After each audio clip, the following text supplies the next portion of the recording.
Telegraph India ने एक सनसनीखेज खुलासा किया है कि सेना को शक है कि पुंछ, गगनगीर और गुलमर्ग में हाल के आतंकी हमलों के पीछे वही 3 आतंकियों का समूह है जिन्होंने पहलगाम में हमला किया। ये लोग पिछले 18 महीनों से जम्मू कश्मीर के जंगलों में छिपे हुए हैं। इन आतंकियों ने पहलगाम ही नहीं बल्कि कई जगहों पर हमले किए, कितने लोगों को मार दिया है। ये आतंकी 2023 के आतंकी हमलों में भी शामिल थे और 2025 में पहलगाम हमले में भी शामिल हो गए हैं।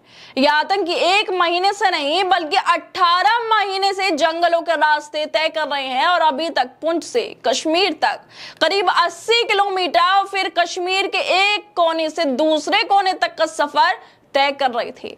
इस खुलासे ने सरकार और गृह मंत्रालय की कार्यप्रणाली पर गंभीर सवाल खड़े कर दिए हैं। अगर ये बात सच है तो एक ही समूह जगह जगह हमले करने वाले 3 आतंकी 18 महीने से लगातार हमले कर रहे हैं, तो क्या सरकार और सुरक्षा एजेंसियां सो रही हैं? इतने लंबे समय तक ये समूह कैसे सक्रिय रहा और इसे पकड़ने में नाकामी क्यों हो रही है? ये सवाल हर देशवासी के मन में है जो अपनी सुरक्षा को लेकर चिंतित है। खुफिया तंत्र की भूमिका भी संदेह के घेरे में है। जिस तरह से टेलीग्राफ इंडिया की रिपोर्ट सामने आई है वो खुफिया तंत्र की भूमिका पर भी सवाल उठा रही है। अगर 3 आतंकियों का ये समूह इतनी लंबी दूरी तय कर हमले कर रहा है तो क्या खुफिया एजेंसियों को इसकी भनक तक नहीं लगी? बीजेपी आतंकवाद पर जो बड़े बड़े दावे करती है लेकिन हकीकत में नाकाम साबित हो रही है, क्योंकि लगातार जो ये खुलासे हो रहे हैं, अब टेलीग्राफ इंडिया ने जो ये खुलासा किया है वो साफ तौर पे दिखाता है कि ये नाकामी साबित हो रही है। जम्मू कश्मीर जैसे संवेदनशील इलाके में इतनी बड़ी चूक कैसे हो सकती है? इसका जिम्मेदार कौन है? जब आतंकी इतने लंबे समय तक खुलेआम घूमकर हमले कर रहे हैं तो सरकार और गृह मंत्रालय की जवाबदेही क्या है? पहलगाम में हमला हो गया, 26 लोगों की मौत हो गई। क्या लोगों की जान की कीमत इतनी सस्ती है कि 18 महीनों में भी इन आतंकियों को पकड़ा नहीं जा सका? टेलीग्राफ इंडिया की खबर में खुलासा किया गया है कि सेना को शक है कि वो 3 आतंकियों का समूह कम से कम 3 बाकी बड़े हमलों में शामिल थे, जम्मू के पुंछ, गगनगीर और गुलमर्ग में।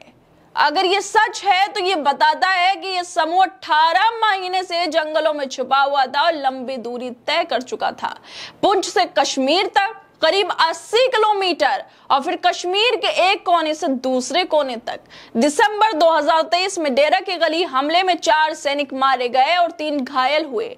आतंकियों का अगला हमला गंदरबल के गंगरगीर में अक्टूबर 2024 में हुआ, जिसमें 6 गैर स्थानीय लोग और 1 डॉक्टर मारे गए जो एक टनल निर्माण स्थल पर काम कर रहे थे। उसी महीने इन्होंने गुलमर्ग में 2 सैनिक और 2 पोर्टरों को मार डाला। चारों हमले उन जगहों पर हुए जहां बहुत कम आतंकी गतिविधियां देखी गई थी। ये हमले उन इलाकों में हुए जहां पहले आतंकी गतिविधियां कम थी। अगर आतंकी अब ऐसे इलाकों में भी हमले कर रहे हैं तो क्या ये सुरक्षा व्यवस्था की विफलता नहीं है?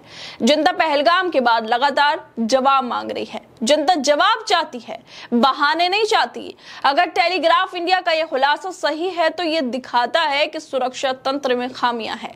सरकार को जवाब देना चाहिए कि आखिर ऐसी चूक क्यों हुई और इसे रोकने के लिए अब क्या किया जा रहा है। ये वक्त खोखले वादों का नहीं है बल्कि ठोस कार्रवाई का है।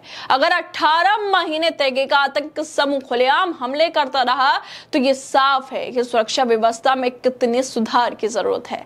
इस मामले को लेकर कांग्रेस नेता सुप्रीत ने भी ट्वीट किया है। वो भी इस खबर को लेकर लिखती हैं कि 22 अप्रैल 2025 के पहलगाम आतंकी हमले करने वाले 3 दरिंदों पर एक बड़ा खुलासा। सुरक्षा बलों को संदेह है कि 3 आतंकवादियों का ही समूह कम से कम 3 बाकी बड़े हमलों में शामिल था, जम्मू के पुंछ में डेरा की गली, गगनगीर और गुलमर्ग में। अगर ये संदेह सच है तो साफ है कि ये दुर्दांत आतंकवादी सिर्फ 1 महीने से नहीं बल्कि 18 महीनों से जंगलों में छुपे हुए हैं और लंबी लंबी दूरी तय करके अपने आतंक को अंजाम दे रहे हैं। दिसंबर 2023 में डेरा की गली हमले में 4 सैनिक शहीद हुए, 3 लोग घायल हुए। अक्टूबर 2024 में गंदरबल के गंगरगीर में 6 गैर स्थानीय लोग और 1 सुरंग निर्माण स्थल पर काम कर रहे डॉक्टर की हत्या हो गई। अक्टूबर 2024 में ही इन्होंने गुलमर्ग में 2 सैन्य कर्मियों और 2 कुलियों की हत्या की। पहलगाम को मिलाकर ये चारों हमले ऐसी जगहों पर किए गए जहां शायद ही कभी उग्रवाद देखा गया हो।